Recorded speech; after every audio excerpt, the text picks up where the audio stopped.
Hey everyone, it's Miranda. Welcome back to my channel, and if you're new here, hey for the first time, subscribe. Become a member of the Slashed Squad. Here I review products you won't feel guilty buying and do looks you can actually recreate at home. Today we are talking about a few different Silisponges and which one I think is the best. Silisponges have been trying to kind of edge their way into the beauty community and have faced a lot of resistance because there are people who love them, there are people who hate them. It's kind of an either or thing. You may have seen my full review of the Evie Blender, which has been the one that really won me over. So if you want to learn a little bit more about the Evie Blender in depth, check out the review. I'll link it down below in the corner, wherever links are sold. One of the main complaints I kept hearing about Silisponges, and one of the big reasons, or a few of the big reasons that people were hesitant about really adopting them in their everyday makeup routine, is the fact that while the surface was non-porous, it wasn't soaking in any product, which was great, it was also a little hard to buff in product with it, and it just took forever. It was a little different to hold because it has more of a flat shape, at least the typical ones do. I felt like the Evie Blender addressed all these problems and kind of created the super Silisponge.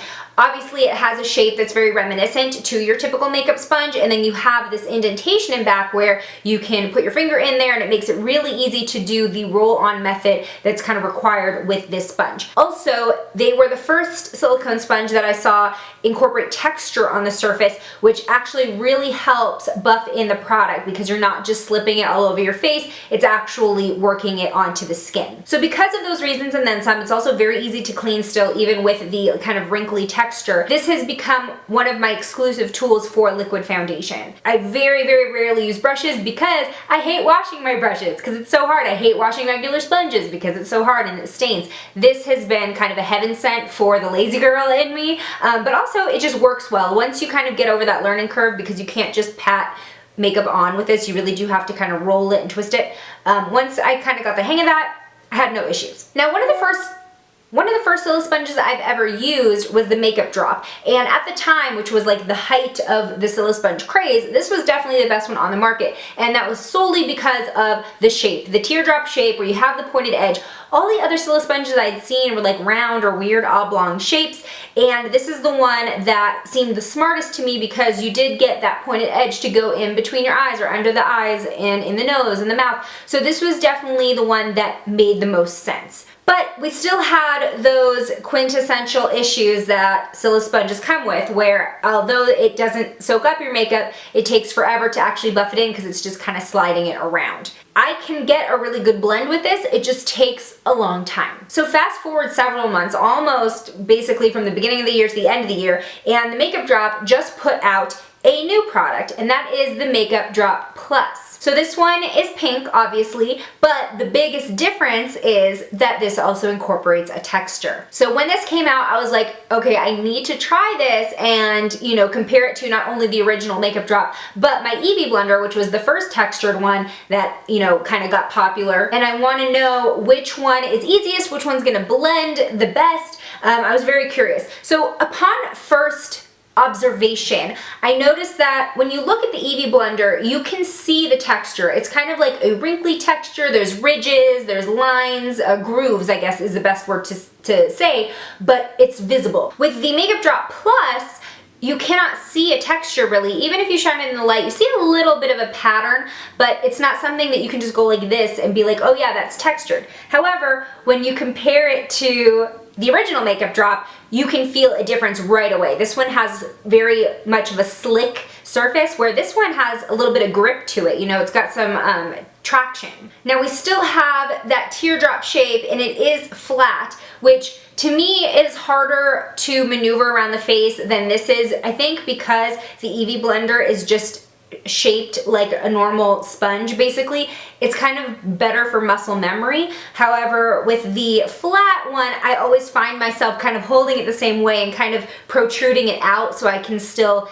get that that pressure point versus just kind of like slapping the surface on my face. So what I'm gonna do right now is I'm going to blend out 3 drops of foundation, one with the original MakeupDrop, one with the MakeupDrop Plus, and then one with the Evie Blender, so we can just see how it performs, how quickly it performs, etc. So let's cut to that. So what I'm going to be doing is blending out these foundations with the 3 different silicone sponges. It's the same foundation. It's a little bit darker than my skin tone, so hopefully that'll give us a good visual in terms of how blended it is.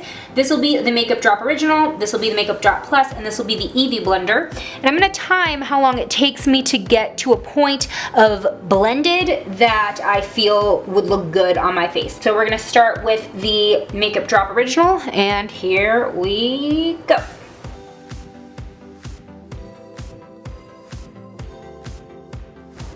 Okay. Oop. Okay, so that was like about 24, 25, just because I hit that button twice. And here's the second one with the MakeupDrop Plus. Ready, go. I feel like I'm getting more coverage with the MakeupDrop Plus. And it's not spreading as easily. It's not like slipping. Okay.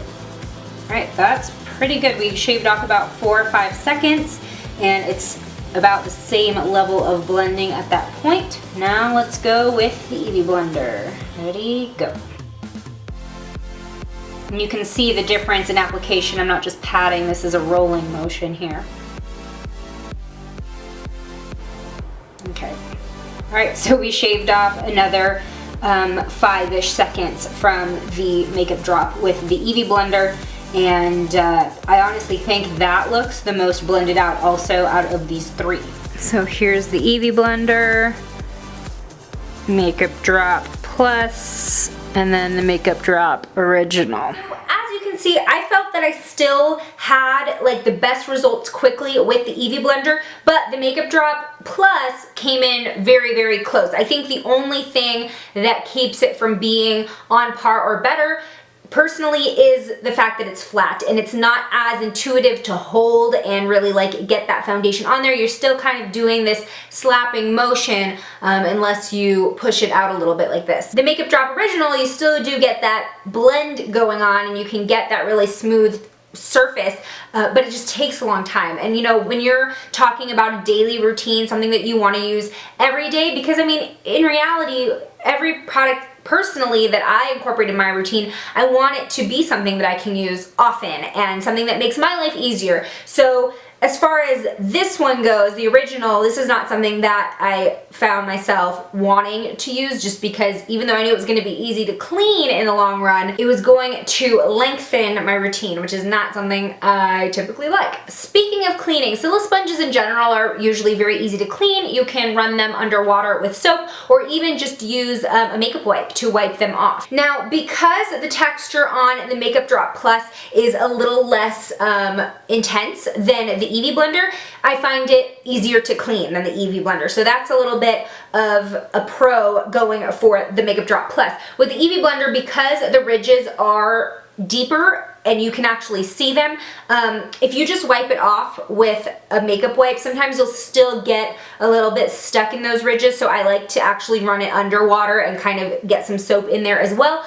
Still much easier than cleaning brushes because it takes maybe 5 seconds, but with the MakeupDrop Plus, it's definitely easier just to wipe off the product. Also something to note, the silicone sponges, the ones that are textured versus standard ones or just the MakeupDrop Original, these are gonna attract dust and hair in the air a lot more than this one. This one, nothing sticks to it, but because of the texture, you do have this kind of sticky surface feel to it. So I actually also like to wipe these off before I use them as well, just because when they're kind of sitting up on where my brushes are, they can attract some dust and just hair in the air. I have cats, so that's something to consider as well when you're, you know, thinking about which one is for you. But as far as the MakeupDrop Plus and the Evie Blender, they're both pretty equal in that attraction. As far as price goes, the MakeupDrop and MakeupDrop Plus are both $20. So that's as much as a beauty blender, but you're gonna be able to use this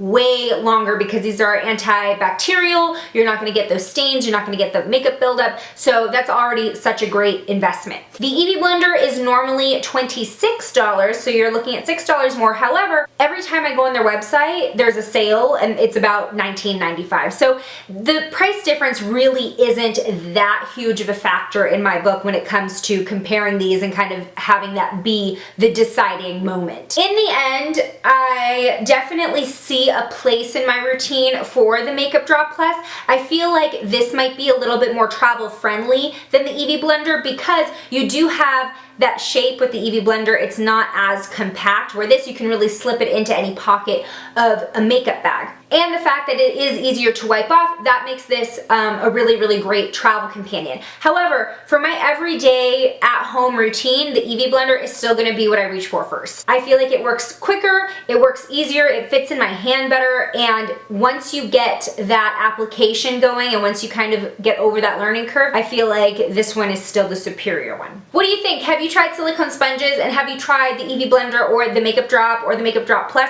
I'm very curious to see which one worked for you best. Leave it in the comments below. If you liked this kind of comparison video, hit the thumbs up button and let me know what you'd like me to compare next. If you haven't already, hit the subscribe button, become a member of the Slashed Squad. If you're already a member of the squad, high five, what's up, but have you hit the bell icon yet? Because that's how you get notified every time a new video goes live. I make new videos every Saturday, but sometimes I throw it at you in the middle of the week, so put those notifications on, and I hope to see you in my next one. Bye!